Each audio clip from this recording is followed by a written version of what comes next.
What is going on, everyone? Little Chichi here, and welcome back to episode 56 of the RuneScape PURES series. Now, on today's episode, I want to talk about 5 unique changes I'd like to see on 1 defense pure builds. Now, for me personally, I have a 1 defense pure account that I've been steadily working on for the last 55 episodes. If you guys are interested, I have an entire series, link is in the description, that pretty much starts the journey from when I first started all the way to now. And there's been a lot of changes I've been wanting to kind of recap in a video that I'd like to see to be added on 1 defense pure build. Now, for me personally, while I do have a 1 defense pure account, my main goal, as you can see throughout all the different pets that I have in my house, a lot of these changes I feel like could help a lot of PVMers who are 1 defense pure accounts to attempt certain bosses, and or some general quality of life changes I'd like to see as well.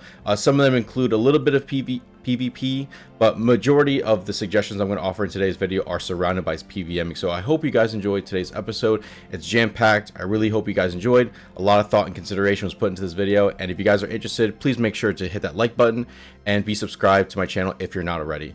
Now here goes top 5 changes I'd like to see on 1 defense pure builds. Now, coming in at our number 5 spot, I'd like to discuss the changes done specifically to the Keras Weapons. So those who are unfamiliar, the Keras Weapon itself and or the Keras Partisan is a unique weapon that actually has a 1 in 51 chance of dealing triple damage done to certain monsters, specifically Calphites. So whether that's a Calphite Queen or whether that's during the Kefri room within the Tombs of Amasket, it is very good weapon to utilize for those monsters specifically. Now, on its own, the Keras Weapon is not that great, nor is the Keras Partisan. However, if you actually go over to the Tombs of Amasket and are able to complete certain runs, you have a chance to receive 1 out of 3 jewels, namely the Breach of the Scarab, the Eye of the Corruptor, as well as the Jewel of the Sun. Now, while these upgrades sound great and dandy, unfortunately the Keras Partisan itself has a 65 attack requirement locked behind it, which unfortunately is not accessible to those who have 60 attack like myself. Now, a suggestion that I'd like to propose is allowing to attach those jewels over to the Keras Weapon. Now, the Keras Weapon is actually very unique in the fact that it has a very similar effect to the Keras Partisan. It still allows you to deal that 1 out of 51 chance of dealing triple the damage and only has a 50 attack requirement locked behind it.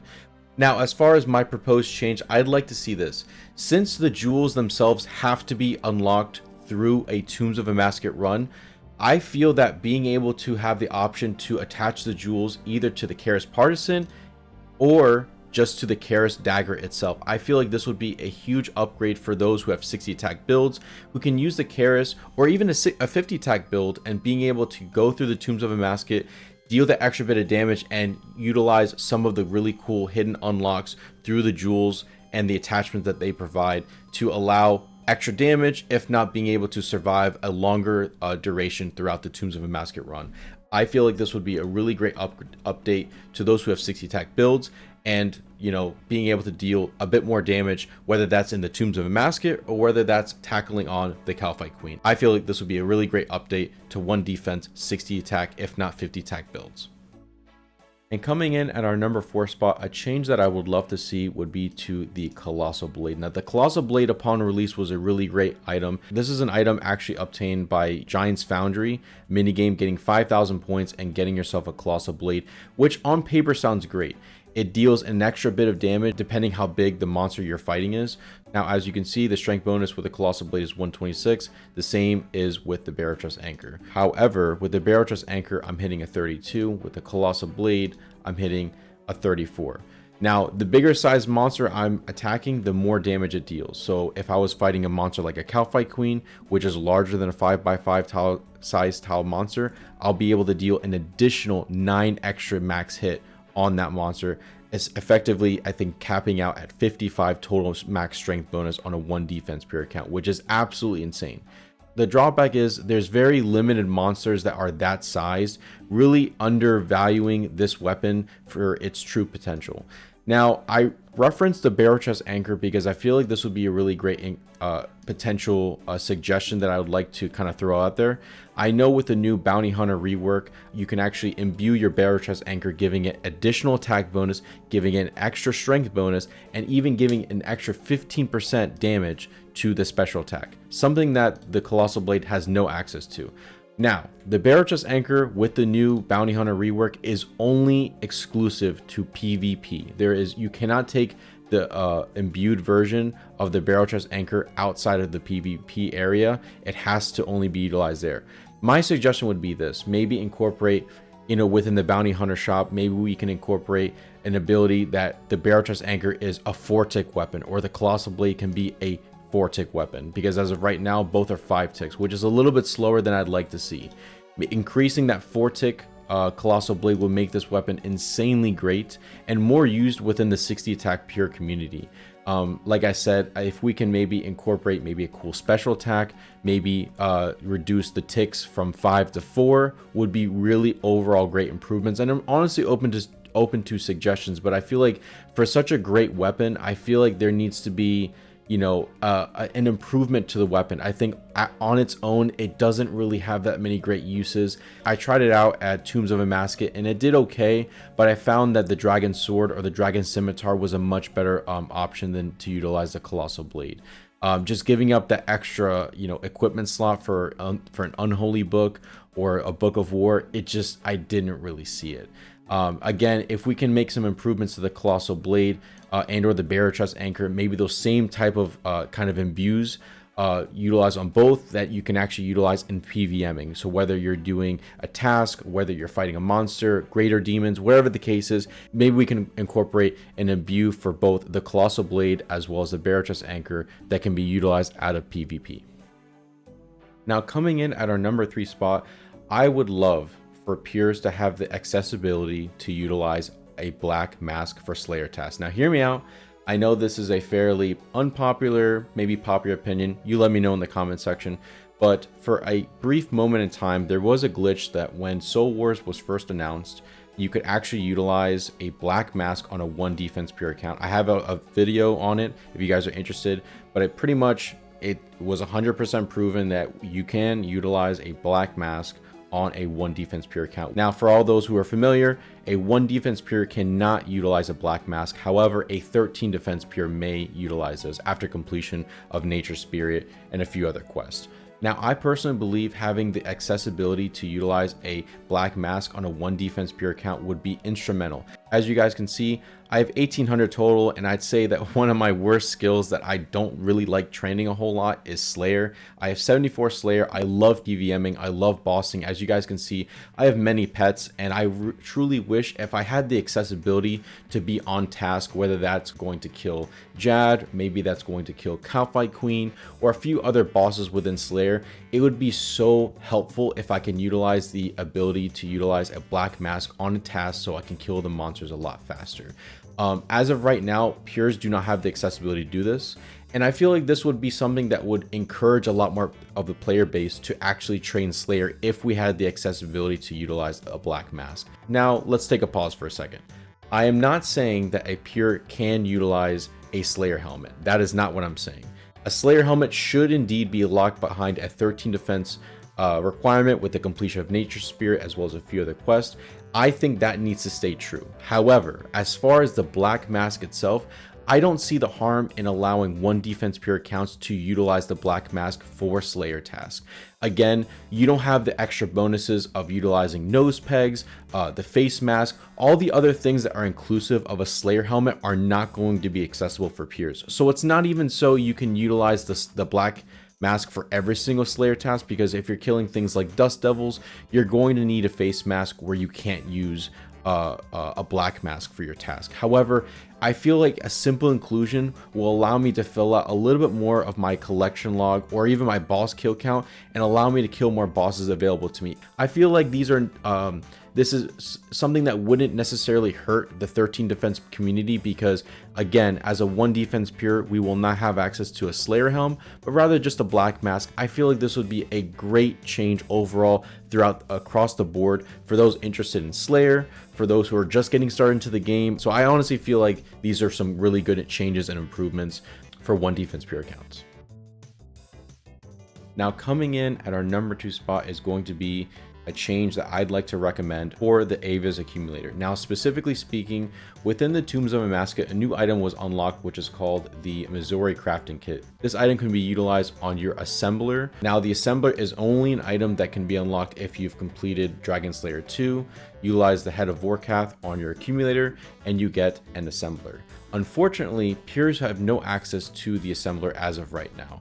I would love to propose a change where the Missouri Crafting Kit, the same colors, can be incorporated to the accumulator. As of right now, this is pretty much the only thing that we have available. Again, it's either that or the Ranging Cape T, and I want to see some change. There's been a lot of, cool changes for the recent kit for the assembler. I really like to be able to utilize the same kit through the Tombs of Amascut and utilize that on my accumulator just to give myself a bit more fashionscape. Or maybe even better, maybe I can utilize the accumulator, attach that to the decorative quiver, and I can utilize that just to give the One Defense Pure community something different to utilize and maybe offer some different colors or something. I just think that one, we can either attach the really cool Missouri kit over to accumulators, make that accessible. Either that, or maybe offer the ability to utilize an Avia's accumulator and combine that with the quiver. I think those are really cool recommendations that I'd love to see for pure accounts, just to give some alternative fashionscape items to an item that has since been utilized since the beginning of times for all pures. Now, coming in at my personal change that I want implemented for pure accounts is a set effect available for decorative armor, specifically for the range and mage armors that you can receive at Castle Wars. Now, here I'm at Pest Controls, and I wanted to show a little bit of a variance.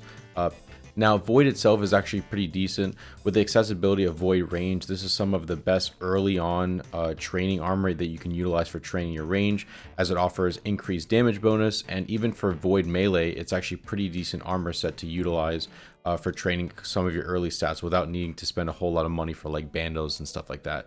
Unfortunately, we have the Castle Wars decorative armor, which honestly looks insanely awesome. The downside to the armor set itself is that it literally does not offer any like specific bonuses. If we look at just the overall bonuses, we're just only getting 39 and plus in your defense bonuses. You will not see any attack bonus. You will not see any specific set effect bonuses. And this is something that takes quite a bit of time to receive. I think overall you need 90 tickets. So if we head over to Castle Wars really quick. Now, in order to obtain the entirety of the decorative armor set, you actually need to play the minigame Castle Wars, in which you can get 3 tickets for winning, 2 tickets for tying, 1 ticket for losing. So each item costs a certain amount of tickets. I think for the helmet it's 20, the top is 40, and then the bottom is 30. So roughly 90 tickets overall, which online states about 11.5 hours to receive. If you won every single game, assuming every game is won, it will take you roughly 11.5 hours to receive one set of this. Now, by the way, within Castle Wars, it's actually pretty cool. They offer another set, which is the decorative armor set specific to the range. So both are called decorative armors, but there's the mage side as well as the range side. And if for some reason you decide that you don't want to keep any of the mage, you can go and trade Lanthus, trade them all the sets back, and you get your full 90 tickets back, in which I can purchase the entirety of, oh look, I can't even afford the entirety of the decorative range set. So if I wanted to, hold on, all right, grab some extra tickets from the bank, but if I wanted to, I could afford the entirety of the range sets. Now, the range set entails this. You're pretty much getting the top, the bottom, as well as the quiver. So this is a really, I'd say, cool armor set to grind out. I think overall, if you were to grind every single game, win every single match within the Castle Wars minigame, it will take you roughly over 20 hours to receive the entirety of the mage set as well as the range set. Unfortunately, there is no set effect bonus for any of this, which is really a big downfall. I think Jagex has a really great opportunity to involve or incorporate a really cool set effect. I'm not talking about anything crazy, but I'm talking about something that's at least usable. Like I said, I really enjoy the look of the set, especially the decorative mage set, how it looks like a freaking badass wizard. I mean, the whole wizard outfit looks insane. As you can see here, I really wish I could utilize when I'm doing raids, or even just from general PVMing when I'm just, you know, bursting or doing something. It would have at least something. I'm not talking something broken, but maybe increased accuracy, maybe some decent attack bonus. Something within the mage that actually makes this armor usable. I don't think it's too far-fetched to ask for a set effect bonus where if you're having the entire mage set, maybe your mage accuracy is increased by 30%, or if you're utilizing the entire range set, the quiver, the top, and the bottom, maybe it'll give you an increased, you know, again, maybe accuracy. Maybe that's the best case. Maybe attack or accuracy, one of the two things. But I believe that Jagex has such a good opportunity to utilize this really cool fashionscape into the actual pure community, because as of right now, it's really just providing some decent defensive bonuses. I'd love to be able to utilize this in my general PVMing. It just looks like a really cool set effect armor, and make it almost like a Void. I think a lot of new players gravitate towards Void because it's a good armor set. Void is very inexpensive. It costs nothing except your time, and Void, to get the entire set, all the different helms as well as the top and the bottom, only take you roughly about 14 to 15 hour grind. So at this rate, I really think that this is a really good alternative and something that can be really implemented pretty easily within the community. I feel like it just needs to be polled as to what the effect could be. Maybe it's accuracy, maybe it's a damage buff, maybe it's something, but I think that there's a really cool opportunity to do something really cool with the Castle Wars armor. So there you have it, my top 5 improvements I'd like to see on one defense pure builds. I hope you guys enjoyed today's episode. And lastly, before we close off today's episode, I did want to highlight that I'm only 30k away from 99 HP. And I've been editing and doing so much stuff recently. I've been just doing nothing but fishing in the background that I'm only 4k away from 97 fishing. So I'll probably highlight that on my next episode. But yeah, just super excited. I want to show off some cool PVMing stuff that I've been doing on the side, as well as just some really cool updates on the account. So just make sure you guys are subscribed, make sure you like the video, and of course, catch you guys on the next one.